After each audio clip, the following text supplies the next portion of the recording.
तो भाई लोगन का हाल है, सब ठीक है। तो लोगन के बता दें कि वीडियो में बस हम फेस ना दिखाओ तो वॉइस है, वॉइस से मतलब रखा लोन फेस तो देखला ही लोन तो लोग।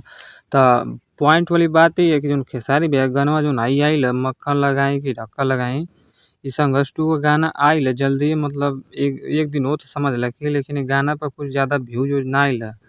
तो हम लोग तो उनके बता दें काहे मतलब ये गाना मतलब आगे ना बढ़ता। तो जनते हो कि जब बोल का मतलब सीजन चलत सावन चलत तब भक्ति भाव का सब गाना मतलब सुनत, तो वही में खेसारी बैक मतलब ये गाना ज़्यादा ना चलत है, काहे से कि बहुत डाउन चलता है गाना। गाना में कुछ खास बात ना है, बस ये गाना मतलब एक तरह से फिल्मी गाना। और एक गाना का शूटिंग बताएं तो मैं खेसारी लाल यादव और मेगा श्री मतलब एक संघर्ष 2 का ही गाना हो। आई गाना जौन चैनल से आयल, वो चैनल का नाम है वर्ल्ड वाइड रिकॉर्डिंग भोजपुरी। और चैनल पर मतलब ये गाना पर तो उनके लाइक बताए तो 56 के लाइक हो गई, मतलब 56,000। और कमेंट जौन मतलब ज़्यादा कमेंट में ना 2-3 3,500 कमेंट आयल।